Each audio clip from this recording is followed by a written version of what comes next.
Thank you very much. Thank you.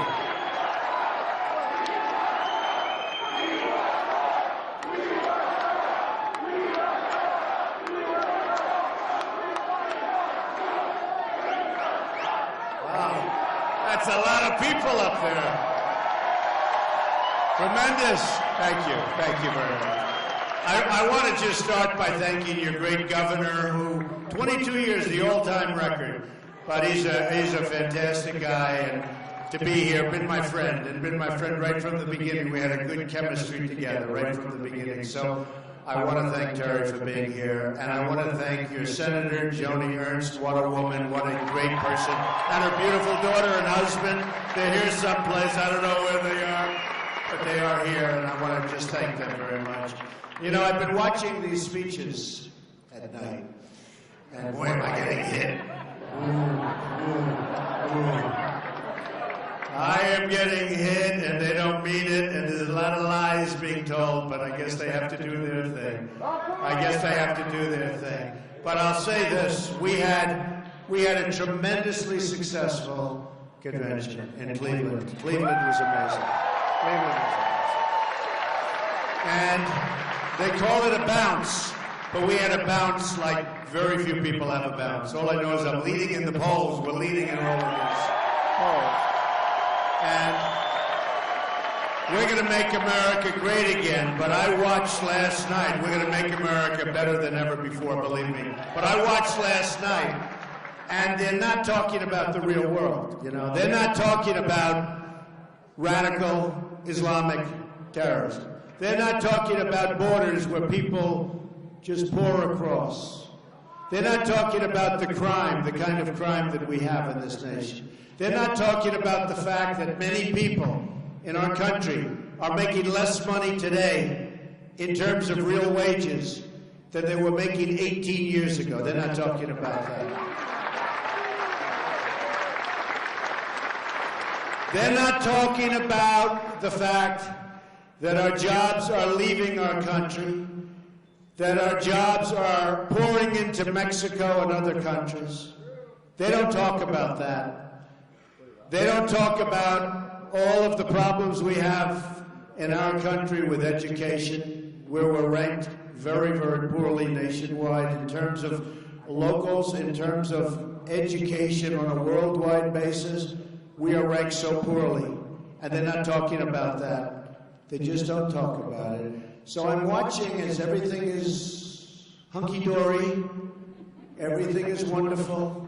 They're not talking about ISIS and what ISIS is doing, and our depleted military, where our military isn't being properly funded and it's being depleted, and where people leave the military at the top level, and they've said, and I've seen this, generals are leaving the military. One in particular said, we're in the worst state of readiness that we've been in since World War II, and he actually meant, I believe, much further than that.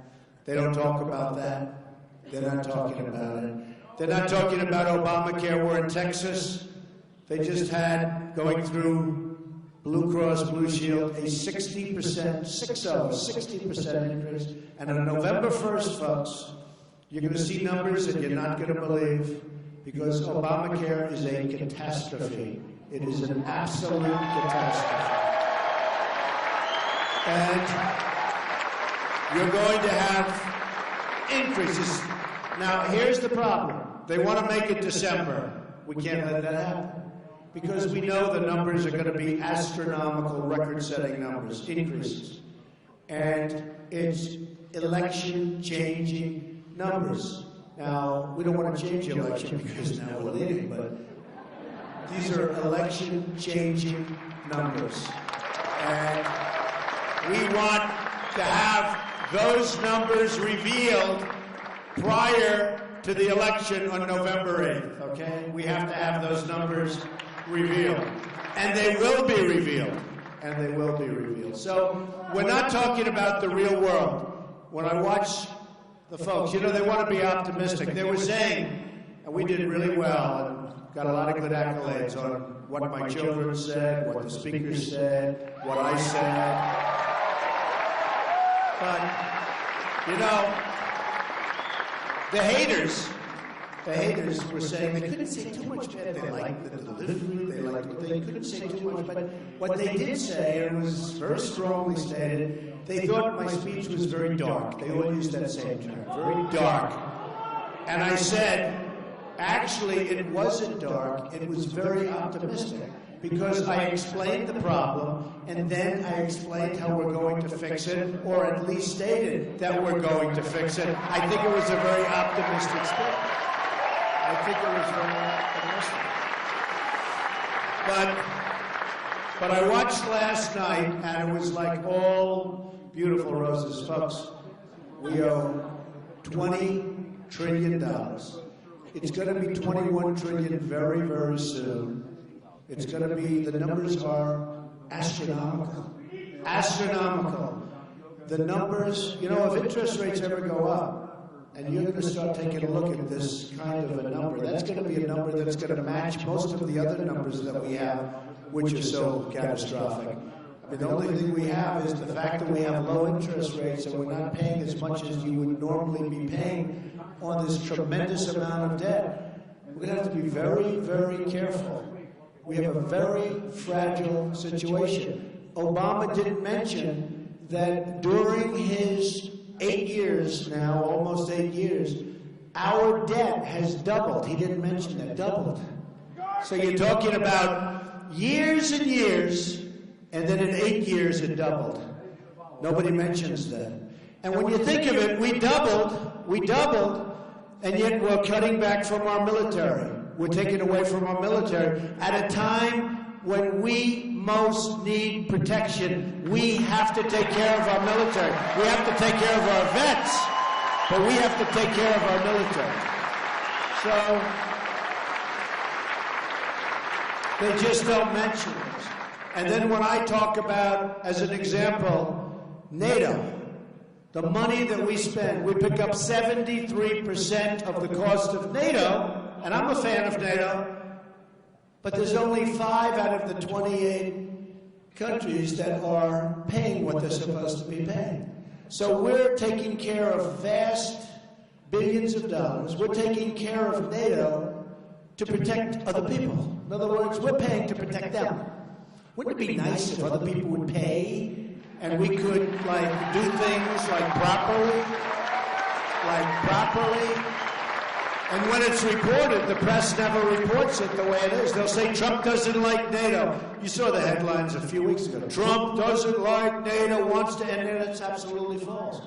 But I want NATO, and I want the countries, 28 countries, 28. And we're picking up 73%. And what are we doing? We're protecting them. We're protecting them. It's got to change. I like NATO. I guarantee you, when I get in, they're going to pay. They're going to pay. We're right now the highest taxed nation in the world, okay? Now somebody would say it's actually second. And another person said the other day, well, we actually think it's third. Okay, we're one of the highest taxed in the world, okay? We're spending a fortune. Our middle class, our middle income people are being decimated. Our corporations and our companies and our small businesses are being decimated with high taxes and, by the way, with regulations that are putting everybody out of business. They're putting everybody out of business, including the farmers. I mean, the farmers, I have a friend, he's a farmer from Iowa, and he says these regulations are impossible.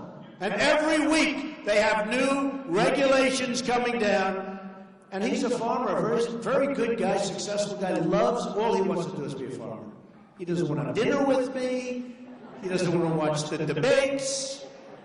He just wants to be a farmer. He said the regulations are so astronomical that, you know, he just doesn't know how people do it.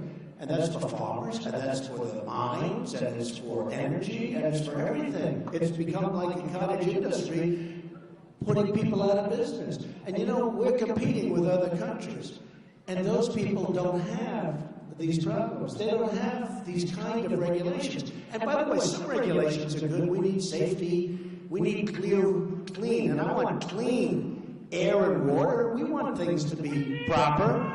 But we have to get rid of a lot of the regulations that are stopping new businesses from forming and killing the businesses we have and making it impossible for those businesses to compete with foreign competitors. And, you know, one of the things that surprises me the most, I will say, you know, to me taxes, and you lower the taxes, and that'll be great, and I would think that that would be actually more important than regulation. But over the last year, it all started on June 16th. Can you believe it? Here we are. We're 3.5 months away. 3.5 months away from making America great again. Remember that. Making America great again.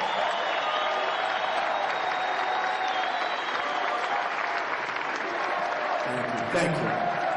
Thank you. But one of the things that most surprised me, and I met so many people with small businesses, big businesses, all kinds of businesses. But you know, if I gave them, you can only have one or the other. If I gave them their choice about bringing regulation down to a reasonable level or lowering taxes, I'm shocked. I think 100% they take regulation. That's how bad it is. But you're going to have both. You're going to have low taxes. You're going to have low taxes. So I have the biggest tax cut of anybody that's run for the presidency, Republican or Democrat. Hillary is going to raise your taxes very substantially to pay for these programs, many of which don't make any sense whatsoever. They certainly don't make sense to you. But you're going to have a very serious, and you know this, you're going to have a very serious tax increase. Now, she doesn't want to talk about it. Do you ever notice? You can't find it, you can't talk about it. And what happened is Bernie, I feel sorry for Bernie, he just got tired, you know? Bernie would have been better in terms of what he did, because look, we have the biggest movement of all. This is a movement for us. Look up here. Wow. I hate to tell you, the balcony is bigger than what this is. Hello, balcony. I love you, balcony. Look at it. Man, this is a hell of a big theater.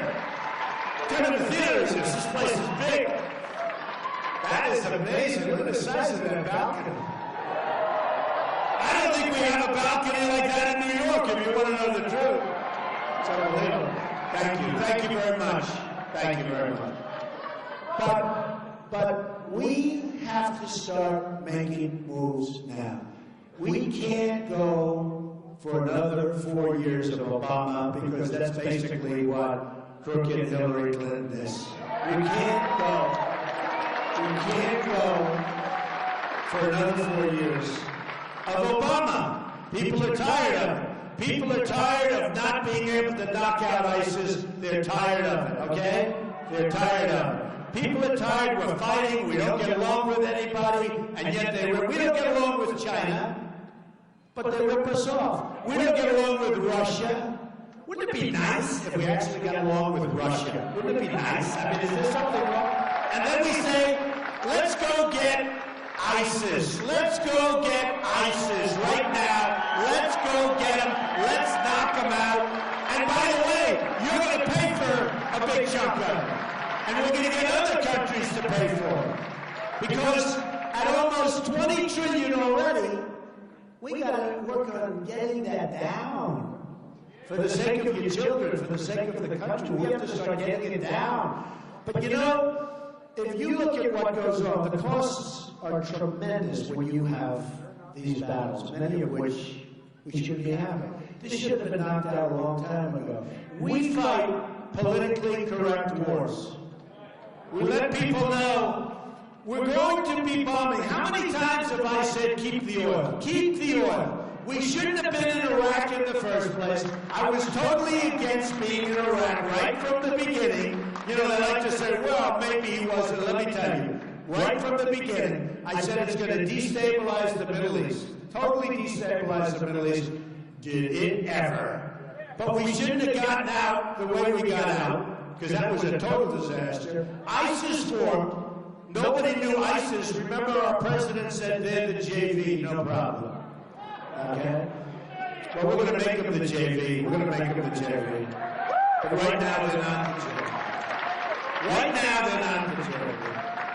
So we have a lot of things to do, and they can be done. I'll give you an example, something very important. So the cost of military, you know, I've always seen that we spend many times more money than any other nation. I used to say, that's good, it's military, that's good.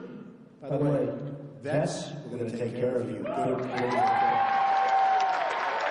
So I'd say bigly, it's a disaster. The VA is a disaster. But I say we spend more money, that's good, that's good, that's great. You know, I wasn't in government, I wasn't a politician, although I felt like it because I knew the politicians so well. They do essentially pretty much what I wanted them to do, okay? I know it from the other side. Hard to believe, about a year and a half ago I was establishment. I'd give hundreds of thousands of dollars to politicians, and it was fine, it was okay, nothing wrong, but I understand how to fix the problem. I mean, we have a real problem. We have a problem where these people are totally controlled. Hillary Clinton is totally controlled, 100%. Lock, stock, and barrel. By, she's controlled by her special interests and her lobbyists. And her contributors. I mean, they're sort of the same thing, but and her contributors. And if it comes down to taking care of you and doing what's right for you, or taking care of somebody that gave her $1 million or $2 million or $5 million to one of those PACs, you know, the PACs, I guarantee you have no chance. You just have no chance. It's not going to happen. So that's the way it is. But who would have thought, when you hear all the money we spend, that we take care of Japan? A lot of people didn't know that. You know, I was with a group of very sophisticated people yesterday, and I said, seriously, now I brought it to your attention. But let's say a year ago, did you know that we protect Japan?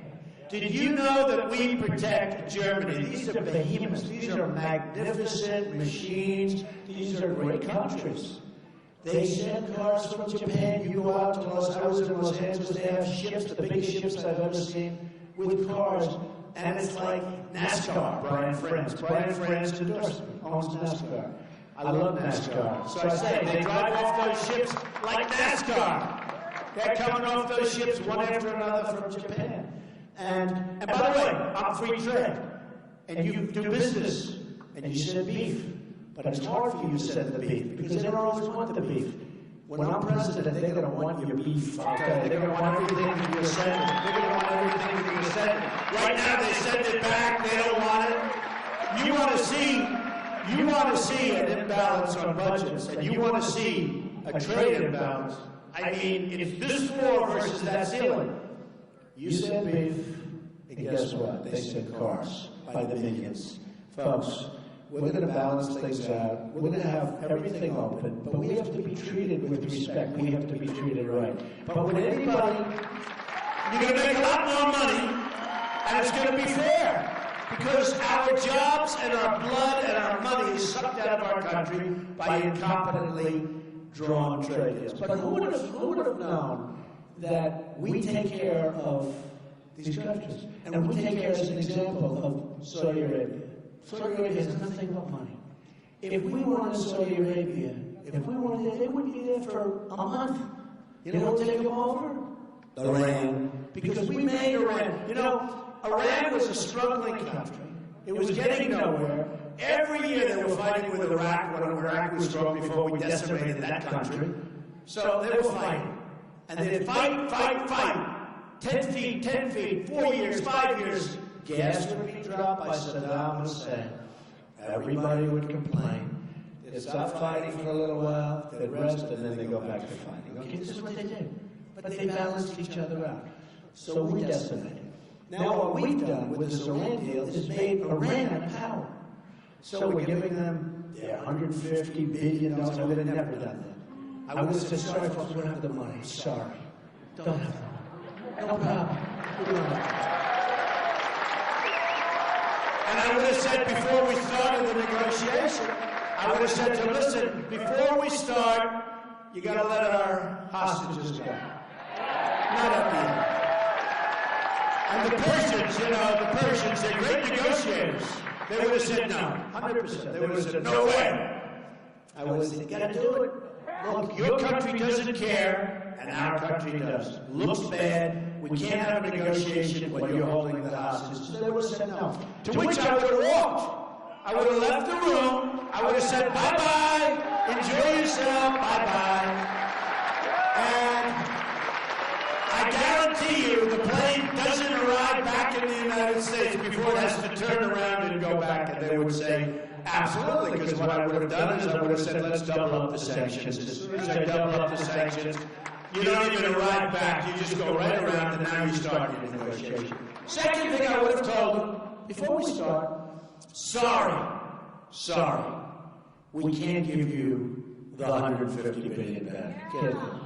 They would have gone nuts, right?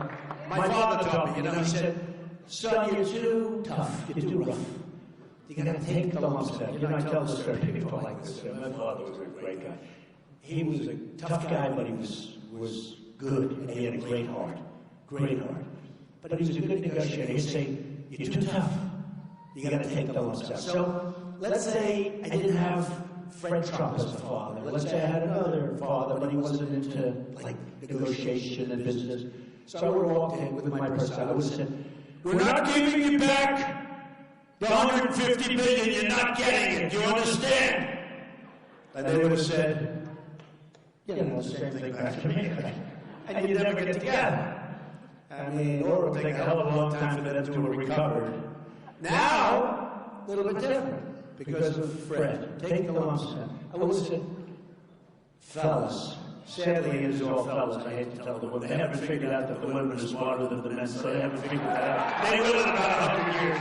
No, in about 150 years. In 150 years, they will figure that out. I would have said, fellas, look, got a problem. We owe almost $20 trillion. We want to give you the money back so badly. Oh, you have no idea how bad I want to go.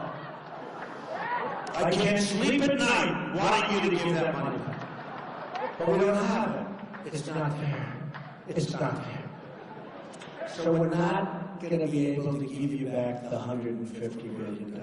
And they're going to say, no way, we're going to leave, they're going to call us back. So now we have our prisoners and we have 150. So easy. So easy. So easy.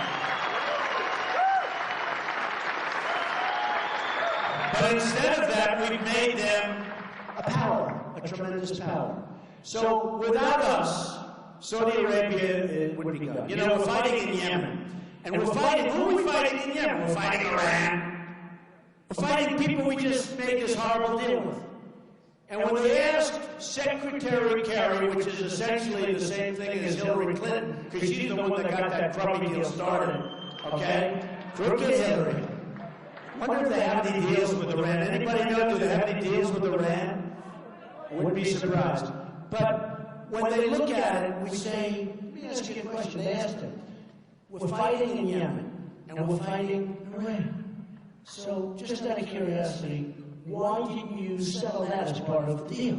You give them $150 billion, you're doing all those things, you're embarrassing us, where you take our 10 sailors, remember that? And the only reason we didn't get them and didn't have more of a problem, I mean, we had a big problem. They embarrassed us, they humiliated our country. But the only reason they didn't keep them is because we hadn't paid the money yet. I guarantee you, if that money were paid, I guarantee they'd still be there. And they'd be there until I win the election in November. And then, even though we don't take office till January, middle of January, oh, I look forward to that. But even though we don't, on November 9th, they all come home. They all come home. Because we're not going to play games. We're not going to play games. We're not going to play games. And they'll all come. They'll all be back.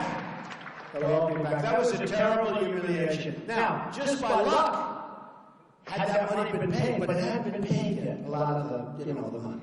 They were waiting. I mean, these are not stupid people. Let's not hold the 10 sailors and they're not going to give us back. To start, of $150 billion. No, we want our money. Okay, so they humiliated us, they humiliated the sailors, and ruined their lives, by the way. You saw what happened. They ruined their lives. And that stuff's not going to happen with us. It's not going to happen. It's not going to happen. And these are our friends. You know, they sign a thing, and Kerry, who falls off his bicycle during a race, breaks his leg in the middle of this negotiation. He walks in, he misses a long time, and then he walks in with crutches, and they're looking up and they're saying, do you believe these people? They're even saying, what the hell ever happened to the United States? Here's our negotiator. This is our chief negotiator. And I promise you, 100% I pledge that I will never enter a bicycle race during an important negotiation. I promise.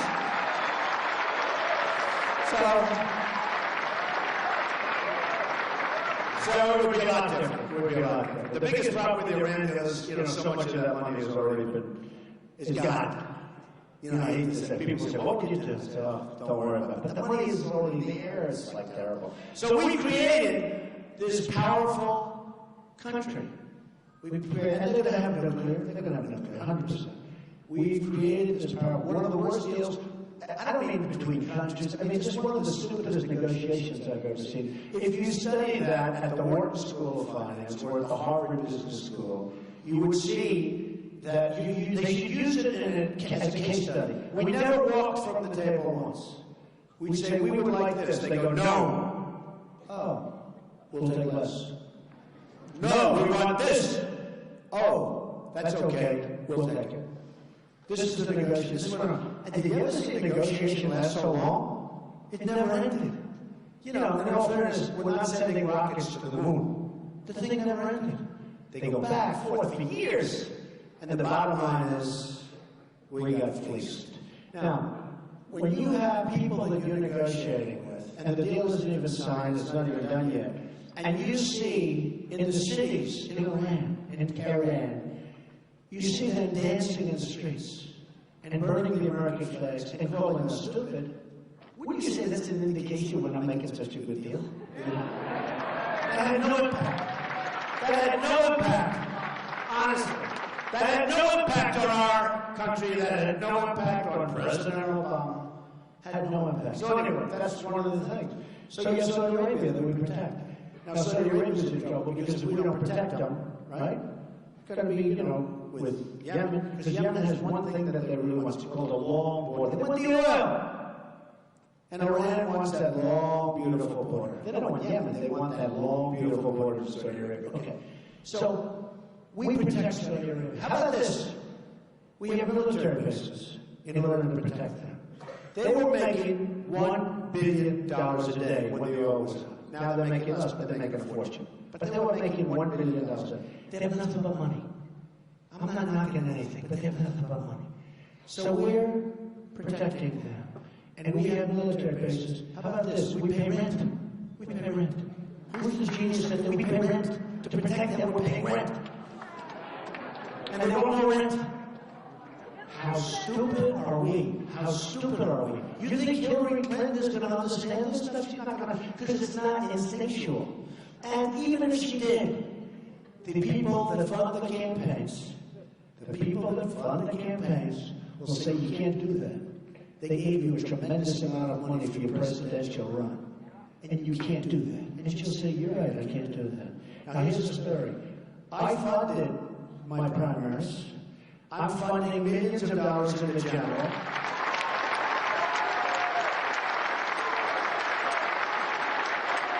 fact, last month it was $2 million or $3.8 million or something. Yesterday they said, sir, would you do a match? Yes. How much? $2 million. Okay, we'll do $2 million. And I'm spending a lot of money. And you know what's beautiful? I'm not going to be bought off. I'm not going to be bought off by special interests. I was coming up, and I was watching Fox, who, by the way, has treated me very fairly. And Stuart Varney was on. I'm sure CNN loves us as they broadcast live, but CNN is treating me really. I mean, those panels, those are horrible panels. I feel so sorry for Jeffrey Lord. Jeffrey Lord sits there and he's got 7 killers and Jeffrey. I mean, you talk about unfair stuff, but forget CNN. I'm not watching it anymore, so what the... But I was watching... I don't watch it. You know, in life, you have to know how to live. So when things are unpleasant, you know what you do? You turn your head. You just forget it. So I don't watch it. But I watched Stuart Varney today.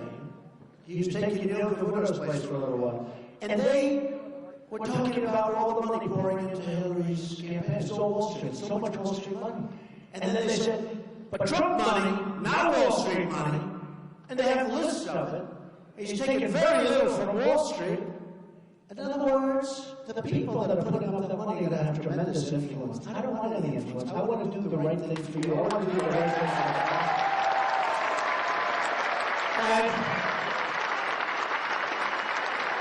And we're raising a lot of money for the Republican Party, for the Republican National Committee. Reince Priebus is doing a great job. I got to tell you, folks, he's doing a great job. He is doing great. But we're raising a lot of money, and they're building ground games and everything else, and I'm putting up a lot of money, but I'm bringing a lot of money into the party. But part of the beauty of the money is that we're also out raising the small donations. And last month, I think it was $27 million. Now, we only started, you know, you heard in May, they were saying, Donald Trump has raised no money. Yeah, because I've been putting up money myself. But then we started our campaign, because I wanted to start on my birthday. I'm superstitious. June 14th. June 14th. Flag that. But anyway. And so we started, and people were giving contributions. I was putting up a lot of money, and I continue to put up. I think it was 3.8 last month. Be a lot of money. I want to put a lot of money. It's worth it. Who the hell cares? You know, it was very good. I thought I put up $2 million last month, and they said it was actually 3.8. I said that's okay to do. Who cares? Because it's pretty good when it doesn't matter. But you know what? You know what? What I want to do is we have a movement going on the likes of which they've never seen in this country, and maybe anywhere, where Bill O'Reilly, smart guy, tough guy, Bill O'Reilly said, it's the single greatest political phenomenon he's ever seen. It's vacant. Britain said it, many people have said it. Many of the pundits have said, Trump will never run. Then I ran. They said, oh, he was running. Then we opened, remember the first month, 6%. Now, what they didn't realize, I only had, I think, 7 days, so 6% wasn't bad. Then it went from 6 to 12, from 12 to 18, and every time it went up. And don't forget, we had 17 people. A lot of people. It's the biggest field ever. But it went up. It went from 6 to 12 to 18. Then it went to 20, 24, 28, and every time, every week they're saying, well, 6%, that's his ceiling. That'll be his ceiling.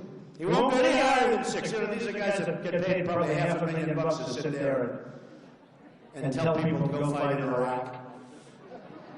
They got it all so wrong. Okay, they got it all so wrong. So it goes to 6, and then what happens is they say it's to 6. Then I go to 12, and they say, you know, he went up to 12. You can see the guys can't breathe. He went up to, I don't know. They go up. They're all sitting there. They're all sweating. He went up to 12. Well, that's the ceiling. Definitely, there's no way he goes to 12.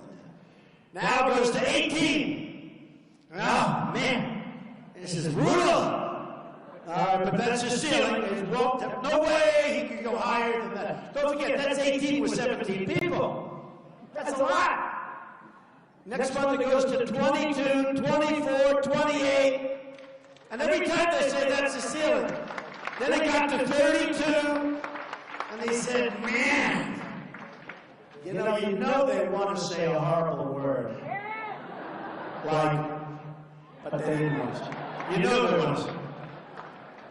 And the funny thing was, and then, I mean, from like the third or fourth week on, we were number one. We ran right through. We ran the string. It was such a beautiful thing to watch, one after another after another. You know, talented people. And now we have one left. And in theory, In theory, it should be the easiest, but it's a rigged system. It's a totally rigged system. The elections are rigged. It's a totally rigged system. And, I mean, there are communities, you hear what goes on. It's a rigged system. So I never want to say with great surety, because you don't know what's going to happen. I mean, you saw what happened 2 weeks ago with Hillary, where they caught her in lies, they caught her, I mean, 33,000 emails are deleted, and that's okay? 33,000? Can you imagine if you deleted emails? Forget it.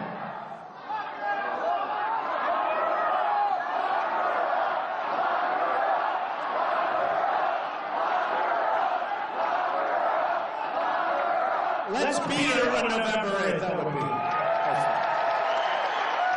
But it is. It's a rigged system. And I think I used that word first. I used it a long time ago. I was talking about my primaries because I won Louisiana, and all of a sudden I noticed my delegates. I won, and I was starting to get less. I said, what's going on here? I just won. What do I know? You know, I'm new to politics. I'm winning these states, and I'm having delegates, and I'm getting less than people I beat. And I realized after about 2 seconds, because I'm like a smart person, I said, hey, wait a minute. This is rigged. This is rigged. This isn't meant for me. This is a rigged deal. And then I started getting very tough and very mean and very nasty, and I started exposing it that it's a rigged system, and Bernie's system was rigged with the superdelegates, and it was rigged. But Bernie got so tired, he just wants to, you know what he's doing now? He's going home, he's sleeping. He just wants to go home. I was going to say it before. What Bernie should have done, instead of selling out to the devil, which is what he did, Bernie should have quietly let everything happen, have his protests. He'll lose, have his protest, go home. He would have gone home a hero.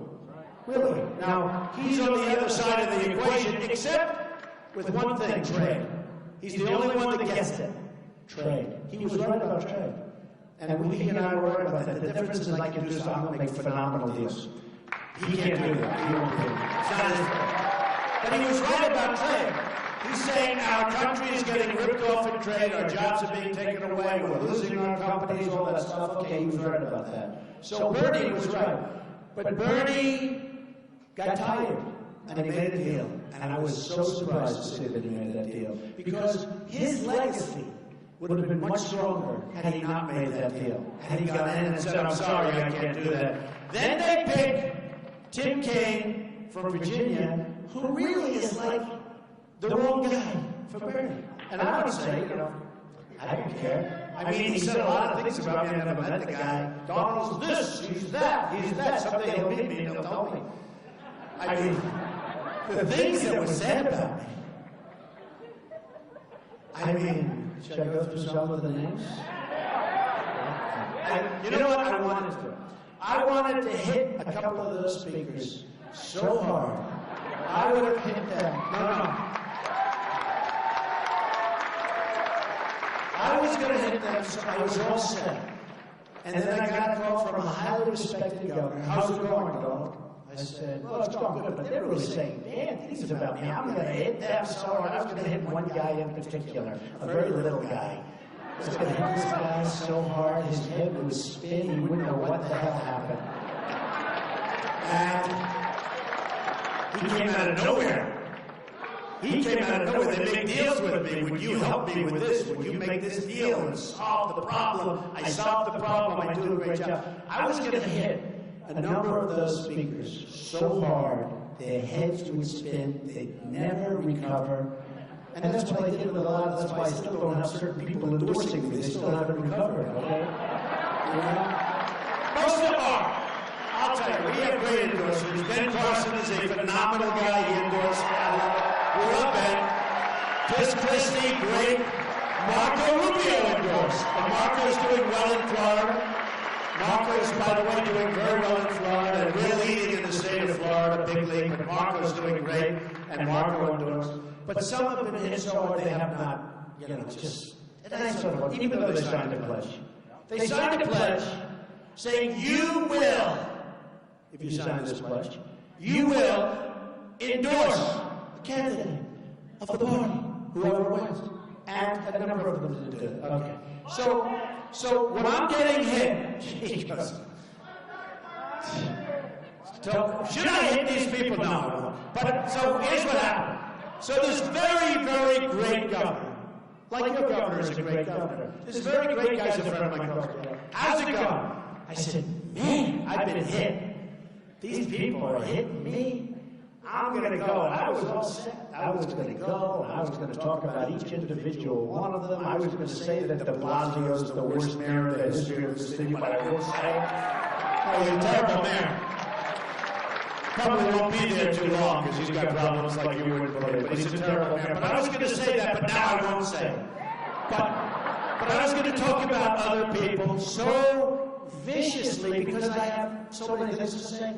And he goes, what are you doing? I said, what are you talking about? He said, don't hit there. Don't hit down. You have one person to beat. It's Hillary, Ronald Clinton. One person. Hillary Clinton. He said, I said, you know, but I really want to, I don't like what they're saying because a lot of it's lies. Not all of it, but a lot of it's lies. Some of it's true. I said, I just really, it makes me feel good. He said, Donald, you're my friend. You've done something nobody's ever done. Finish it off. Focus on Hillary Clinton. She's crooked as hell. She's going to do a terrible job. It's 4 more years of Obama. Don't worry about all these people that want to get up and want to get in the spotlight for 5 minutes, and then they're going to go home and nobody's going to care about them anymore. Just go out and hit Hillary Clinton properly and win the election in November. And you know, he's a very successful politician. And you know, I said to him, you're right, you're really right. But every once in a while I still wake up and I said, wow, someday. I want to tell you, so I had a great experience in Iowa. I was, the first place. I spent a lot of time here. I love the people. I have so many friends in the audience, including the governor and including Joni and now her family. And by the way, Joni's going places. Joni's going places. Joni is somebody that's very formidable. She's very, very formidable. You got a good one. But, you know, but I'll tell you what. We're going to go out and we're going to do such a good job. And I started here, and it was a beautiful thing. I never saw fields. I love, you know, I'm one of John Deere's largest buyers. I buy millions of dollars. I like John Deere. I'm not going the Japan route. I'm not going the Komatsu route. And sometimes it's tough, you know, what they do with the yen and what they do with their currency and stuff. But I'll tell you, John Deere's a great company, and I buy a lot of John Deere stuff. A lot. We buy it. But what I want to do, and when I came here, I learned about politics, actually, from being in Iowa with the caucus system. I'm not in love with the caucus system, by the way, I have to tell you. No insult. One thing I have to say before, a lot of people say, we hear they're moving Iowa to the back of the pack. Not going to happen, folks. 100% not going to happen. Because I'll be in charge if I win, and that's not happening. I don't know what the hell's going to happen if I don't win. But, you know, they're talking about that, and I say it's never going to happen. There's a beautiful tradition. Iowa, New Hampshire. You know, there's something beautiful about it. It's going to stay that way, and that goes for New Hampshire, too. But I got to the caucus system and did really well. I said, there's no way we can lose. And what happened is the people walked through the doors, and another group started talking to people, talking. And they voted for somebody else instead of me. I said, man, that was amazing. That was my first thing in politics. I said, this is a dirty business. And I came in second. Now, second out of 17 is not bad. And actually, Marco, again, good guy, he came in third. And they said, a new star is born. Marco Rubio, unbelievable. The job he's done, unbelievable. Donald Trump had a massive defeat. That's the first time I ever did this, right? Donald Trump's second place was a massive defeat. I don't know, will he be able to make it? Will he drop out? Now, Marco was third, and they said, a star is born. I said, wait a minute, I came in second, he came in third. That doesn't matter. This politics is a tough business, I'll tell you. Dirty, dirty business. But it was the caucus system, because people would go in, and the other group did a great job. They had a lot of people in there. And they did a good job. They convinced people. They said, no, Donald doesn't believe in this, he believes in this. Really? I didn't know that. I'll vote for you. It's a crazy world. But I learned a lot from Iowa. And because I really did well in Iowa, in all fairness. I did come in second. How many people were there? 17 by that time? But I came in second. And a close second. And I then went to New Hampshire. And I did much better because of Iowa. I won New Hampshire in a landslide. And then I went on to run those incredible. South Carolina, North Carolina, Massachusetts. I got almost 50% of the vote in Massachusetts with many people. I don't know how many people were in there, but many people. Many people, and I got almost 50%. A lot of it had to do with Tom Brady, who's my friend, sitting, and he was a great quarterback and a great guy, an even better guy, sitting in his locker after a game, and a red "Make America Great Again" hat. And he's sitting there, and he's talking to the press, and they say, what's that up there? Oh, that's Donald. That's a hat. He was proud of that hat. And I got almost 50%. And everyone said, how did you get 50%? And it's like, in Indiana, I had Bobby Knight. What? Bobby Knight. When you have guys like this, Bobby Knight, how good was Bobby Knight? I tell the story. He called me a year and a half ago. He said, I don't know you, but you should run. I've been hearing about it. It's tough as hell. It's no games. He doesn't say, oh, how's the weather in New York, Mr. Trump? Is it lovely yet? Is it lovely? How are the Yankees doing, Mr. Trump? No. Bobby Knight, great guy. He goes, I don't know you, but you should run. If you run, you're going to win.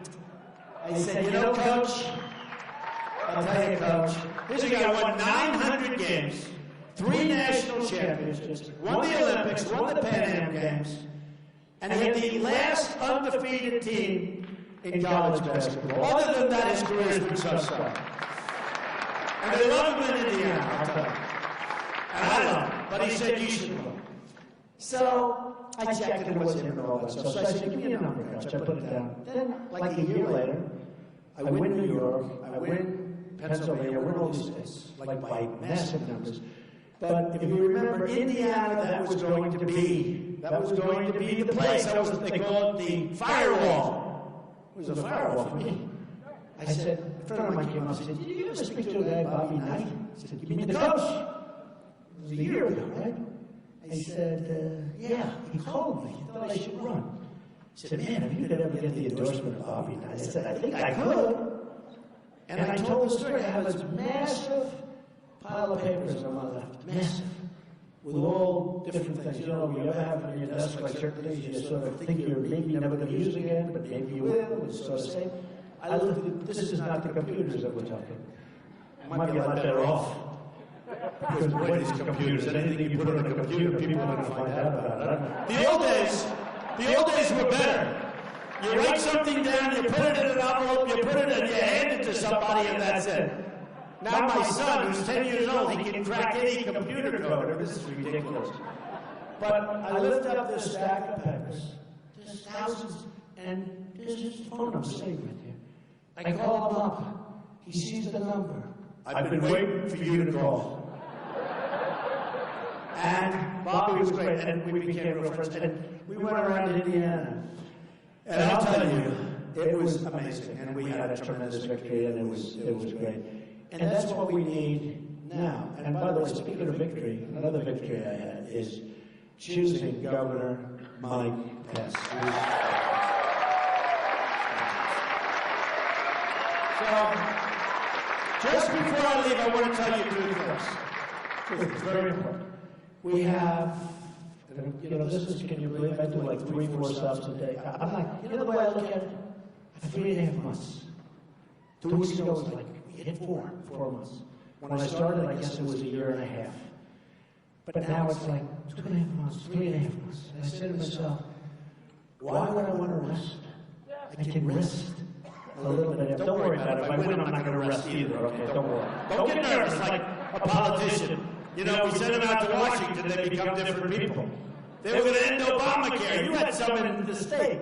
They were going to end Obamacare. They were unbelievable. they were going to do such a job, they win. You send them, you wish them luck. They get to Washington, and they look at the beautiful ceilings, and they say to their wife, or they say to their husband, darling, now we've made it. Fine. Look. And then they vote any way they're told to vote, whatever it is. You say, what happened?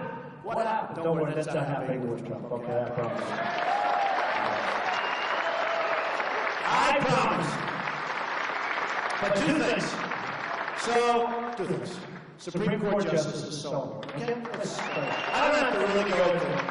We have Judge Scalia, incredible guy, died. So you have one vacancy. You could have 4, you could even have 5, you'll probably have 3, but this could be a presidency that chooses the most Supreme Court judges in history. Could happen. Could happen. Looks like a minimum of 3, but probably could be even more. We have 1 before we even start. And you see what's happening now all of a sudden with the tie votes and everything. It's very important. If Hillary Clinton gets in, she's going to put super liberal judges on the court. That's going to make our country Venezuela. Okay? We can't have it. So 2 things. And I say to people, if they like me or if they hate me, they really have no choice. Really. Now you people like me, okay? Maybe some love me, okay? I love you.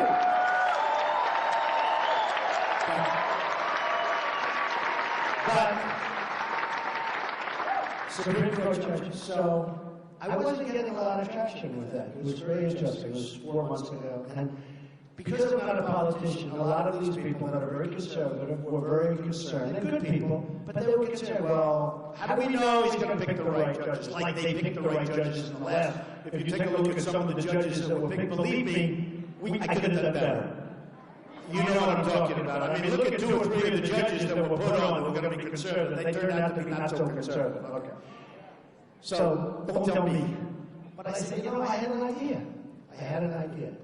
I said, why don't I pick 10 or 11 or 12 judges? I'll get them from Federalist Society, which is really the gold standard. And I get it from Federalist Society. And I'll pick the list, and I'll pick from that list or somebody very close to that list.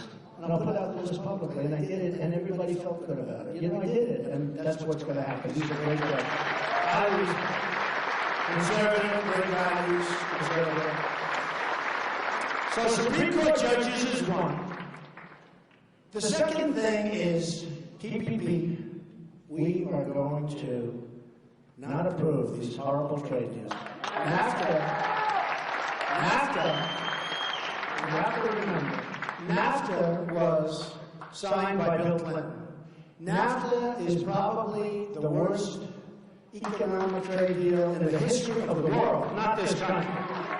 The history of the world. You go to New England, you go to Pennsylvania, you go to New York State, upstate New York, it's like a ghost town. You go to so many different places, and I've been to all of them because I've been traveling. I know I love this country. I've gotten to know this country so well. You see factories, you see buildings that you can just envision 25 years ago. The activity, the people, the employment, the love, the whole thing. They're crumbling. They're coming down just from wind and water. They're just pouring down. They're all over the place. Thousands of businesses, millions of jobs, signed by Bill Clinton. So now there's another thing they want to do. TPP, Trans-Pacific Partnership. Hillary Clinton called it the gold standard, but she called it the gold standard recently. And then she saw me talking about it, and I said it's a disaster. Too many countries, 5,000 pages, 5,000 pages, and I guarantee you we're the only country that nobody's ever read it. Like Obamacare. Thousands of pages, they went to Congress, nobody read it. It's a disaster. Nobody read it. And nobody read TPP. And I said a lot of things that I talked about. It doesn't cover currency manipulation, which is the #1 tool in all fairness. And doesn't cover lots of other things. Plus, it's too complicated. We have all of these countries. If you see the lines, you've got to see the lines. Being, boom, bah. It doesn't work. I want to make deals with individual countries. One deal, United States. One deal, United States. One deal, United States. One deal, United States. And if they misbehave, we say, we give you your 30-day notice. This is a 30-day notice. that we're canceling the deal. And you know what they're going to do? They're going to start behaving. They're going to start behaving, or we're going to negotiate an even better deal. But just one-on-one, one deal, one deal, one deal. Now, because what happens when you put all of these countries together, first of all, China, which isn't in the deal, is going to come in the back door, 100%. Okay, they're just watching. They are salivating over this TPP deal. But they're going to come in the back door. So, I don't want to do nice, simple deals, beautiful. And also, some countries that haven't been so good to us are part of the deal. So, was right. Good comedian, that was right. Good timing. But you know what? Nice and simple. And if for some reason they misbehave, or they don't treat us right, or they think we're not so smart, they do lots of bad things, we say, 30-day notice, we give 30 days, why not? Sounds good, right? 30-day notice, your deal is terminated. We can't terminate it anymore, because it's so complicated. And we have bad countries going in to this massive pot. We have good countries. And the bad benefit by the good. I don't want that. I don't want that. So it's nice and simple. So anyway, Hillary Clinton heard me talking about it. And all of a sudden she announced, she said, I can't win the debate with that. I mean, I'm going to lose. So she announced that she's no longer in favor of TPP. She's against it. Okay. Except she had a problem. Because her vice presidential pick is totally unfair. That's not the biggest problem. The bigger problem is Terry McAuliffe, who is the governor of Virginia, said, and there's nobody closer to Hillary Clinton, including Bill Clinton, than Terry McAuliffe. And Terry McAuliffe said 2 days ago, they were thrilled to hear this, don't worry, she'll approve TPP. That's what's going to happen. She'll find a couple of little words, they'll change them, and they'll approve. This is what you're dealing with, folks. It will be approved. I hope you don't have to get to watch, because that means that we as a movement are gone. And this country is going to be a mess, maybe forever. Maybe forever. But what happened is he came out, he said, don't worry about it. I don't know, maybe it was a small group, maybe he was winking to him and saying what's going to really happen. But that's what's going to happen. He'll change a comma. So you take that comma out, put it over here. Okay, the deal is I made a better deal. You can't approve it. That will make NAFTA for Iowa and other places like baby stuff. So you can't do it. TPP is a disaster. Hillary Clinton called it the gold standard. She was all excited. And then she decided not to go against it, okay? She will approve that deal as sure as you're standing or sitting here. Thank you for all standing. You have all these seats and you're not even sitting. Hey, how many people get a standing, like the whole thing you're standing? I mean, and I don't even have a musical instrument. No instrument, right? No. You know what it is? Because you love the country, you want to do something. We're tired. We're tired of stupidity. We're tired of a lack of common sense. You want to see things happen. The one other thing I'm going to say to this to the evangelicals, okay? Who's evangelical in the room? So I've had tremendous evangelical support. I went to places that I was supposed to lose, and I won in landslides because the evangelicals like me. And they don't think I'm perfect. I'm Protestant, I'm Presbyterian. They don't think I'm perfect, but they like me. You know what they said? He may not be perfect, but he's going to get the job done. Okay, that's pretty good. Jerry Falwell Jr. gives a great story. He's a phenomenal guy at Liberty University, and he endorsed me, and he was great. And he told the story of his father. And his father had a pastor, Jimmy Carter, and Ronald Reagan. Jimmy Carter was perfection. Taught Sunday school, knew the Bible every which way, everything was perfect. Ronald Reagan had a divorce, and he had other things. The father endorsed Ronald Reagan. He said, I just, because I just have to do this. And he took a lot of heat, and then later on, they gave him a lot of praise, okay? He did a very good job. But here's what's going to happen. The evangelicals have been amazing.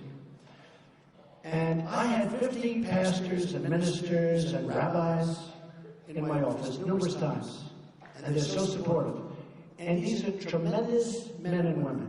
Very, very strong. tremendously powerful speakers, great speakers. Some of the biggest in the world, some of the best. I'm a big fan of Billy Graham, and Franklin Graham's son is like incredible.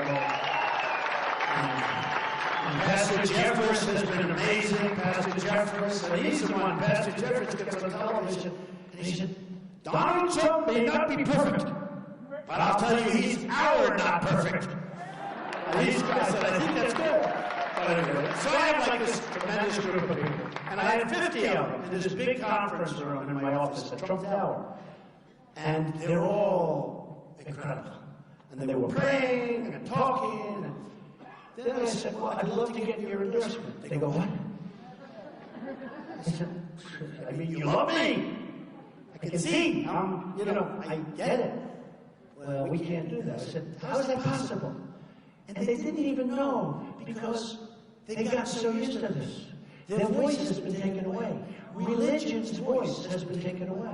And it was taken away by Lyndon Johnson in the 1970s because of a dispute he had, I think, with the church. And this was his way of silencing the church. He was a powerful guy, smart as heck, powerful guy. And it's sad. And somehow he got it through, and the evangelicals and other religions didn't do anything about it. And it's sad, it's sad, it's sad. So anyway, I said to them, I'd love to have some help. And they said, well, if we do that, we could lose our tax-exempt status. I said, whoa, that's big league. You're kidding. They said, no, it's very serious, and we would lose our tax-exempt status. And I thought about it for a while. And they didn't bring it up to me, I brought it up to them. They sort of got used to it. In other words, they got used to it. But what it did is it took away their voice of great people, And I said to them, you know what, I had another meeting. I said, you know what, I've never been so moved by words of great people that don't really have the right to use those words. And I said, basically, and I pointed down 30 stories below, and I said, so basically those people walking up and down the street have more power than you do, because you're not allowed to use your voice, because you're restricted from using your voice. And I said that if I win, and if I become president of the United States, we're going to get rid of that Johnson Amendment, and we're going to let the evangelicals, we're going to let Jewish people, we're going to let Catholics, we're going to let people have their voice. And I really believe that's one of the reasons that religion in this country is going in the wrong direction. I have to say it. And they said to me after that, they said, you know, it's amazing. We've been looking at this for years, but we never think about it. We don't, and it's like they got used to it. Like, it's just like something they wouldn't have brought up. But I brought it up because I couldn't understand how these incredible people, with these this incredible power in a sense, how they were so timid outside. And they're not going to be timid anymore. And that's what's happening to religion, and that's one of the reasons that it is heading in the wrong direction. These are amazing people, and I, for one, want to hear their voice out there. And if they want to become active, that's a good thing, not a bad thing. We're going to get rid of the Johnson Amendment. It's in our platform. I got it put in the platform of the Republican Party. It's in the platform of the Republican Party. And we're going to do it. And I'm very excited about that. I figure that's one way I'm getting to heaven. I figure that's one way. That was a mosquito, by the way. I don't like mosquitoes. That's the second time that's happened to me. That was a mosquito flying over my head. I said, I'm getting that mosquito out of here. But we are going to get rid of that. And I'll tell you, evangelicals, Catholics, Jews, Muslims, everybody. This is going to be a very important election for you. This is going to be the most important election in a true sense. Because your great respected people are now going to be able to speak. And I will tell you, once they do that, you're going to see a very much different country in terms of religion and in terms of spirit. And I think it's very important. So you have to get out and thank you. Thank you very much. I love Iowa. It's the beginning. And on November 8th, Get out and vote. We're going to start winning again. Thank you very much, everybody. Thank you. Thank you. Thank you. Thank you. Thank you, everybody.